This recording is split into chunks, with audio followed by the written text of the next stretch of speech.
ابو سعید خدری رضی اللہ عنہ نے بیان کیا کہ حضرت صلی اللہ علیہ وسلم کے کچھ صحابہ رضی اللہ عنہم سفر میں تھے۔ دوران سفر میں وہ عرب کے ایک قبیلے پر اترے۔ صحابہ رضی اللہ عنہم نے چاہا کہ قبیلہ والے انہیں اپنا مہمان بنا لیں، لیکن انہوں نے مہمانی نہیں کی بلکہ صاف انکار کر دیا۔ اتفاق سے اسی قبیلے کے سردار کو سانپ نے ڈس لیا۔ قبیلے والوں نے ہر طرح کی کوشش کر ڈالی، لیکن ان کا سردار اچھا نہ ہوا۔ ان کے کسی آدمی نے کہا، چلو ان لوگوں سے بھی پوچھیں جو یہاں آ کر اترے ہیں، ممکن ہے کوئی دم جھاڑے کی چیز ان کے پاس ہو۔ چنانچہ قبیلے والے ان کے پاس آئے اور کہا کہ بھائیو، ہمارے سردار کو سانپ نے ڈس لیا ہے، اس کے لیے ہم نے ہر قسم کی کوشش کر ڈالی لیکن کچھ فائدہ نہ ہوا، کیا تمہارے پاس کوئی چیز دم کرنے کی ہے؟ ایک صحابی نے کہا کہ قسم اللہ کی میں اسے جھاڑ دوں گا، لیکن ہم نے تم سے میزبانی کے لیے کہا تھا اور تم نے اس سے انکار کر دیا، اس لیے اب میں بھی اجرت کے بغیر نہیں جھاڑ سکتا۔ آخر بکریوں کے ایک گلے پر ان کا معاملہ طے ہوا۔ وہ صحابی رضی اللہ عنہ وہاں گئے اور الحمدللہ رب العالمین پڑھ پڑھ کر دم کیا۔ ایسا معلوم ہوا جیسے کسی کی رسی کھول دی گئی ہو۔ وہ سردار اٹھ کر چلنے لگا، تکلیف و درد کا نام و نشان بھی باقی نہیں تھا۔ بیان کیا کہ پھر انہوں نے طے شدہ اجرت صحابہ رضی اللہ عنہم کو ادا کر دی۔ کسی نے کہا کہ اسے تقسیم کر لو، لیکن جنہوں نے جھاڑا تھا وہ بولے کہ نبی کریم صلی اللہ علیہ وسلم کی خدمت میں حاضر ہو کر پہلے ہم آپ سے اس کا ذکر کر لیں، اس کے بعد دیکھیں گے کہ آپ کیا حکم دیتے ہیں۔ چنانچہ سب حضرت رسول کریم صلی اللہ علیہ وسلم کی خدمت میں حاضر ہوئے اور آپ صلی اللہ علیہ وسلم سے اس کا ذکر کیا۔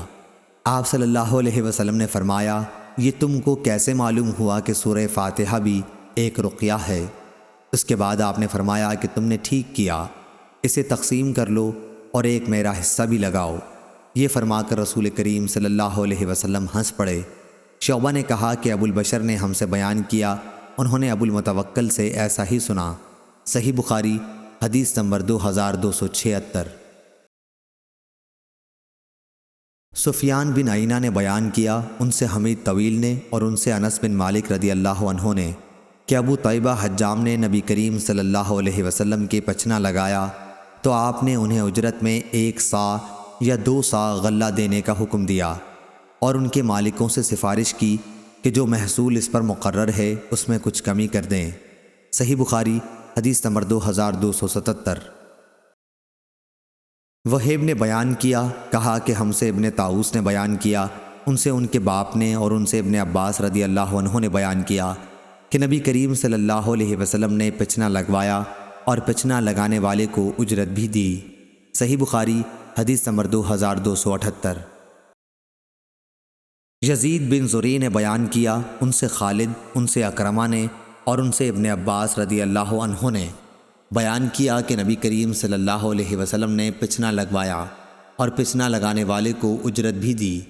اگر اس میں کوئی کراہت ہوتی تو آپ صلی اللہ علیہ وسلم کاہے کو دیتے؟ صحیح بخاری حدیث نمبر 2279۔ عمرو بن عامر نے بیان کیا کہ میں نے انس رضی اللہ عنہ سے سنا، وہ بیان کرتے تھے کہ نبی کریم صلی اللہ علیہ وسلم نے پچنا لگوایا اور آپ صلی اللہ علیہ وسلم کسی کی مزدوری کے معاملے میں کسی پر ظلم نہیں کرتے تھے۔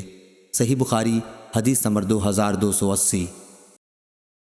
حمید طویل نے بیان کیا اور ان سے انس بن مالک رضی اللہ عنہ نے کہ نبی کریم صلی اللہ علیہ وسلم نے ایک پچنا لگانے والے غلام ابو طیبہ کو بلایا، انہوں نے آپ کے پچنا لگایا اور آپ نے انہیں 1 یا 2 صاع یا 1 یا 2 مد، راوی حدیث شعبہ کو شک تھا، اجرت دینے کے لیے حکم فرمایا۔ آپ صلی اللہ علیہ وسلم نے ان کے مالکوں سے بھی ان کے بارے میں سفارش فرمائی تو ان کا خراج کم کر دیا گیا۔ صحیح بخاری حدیث نمبر 2281۔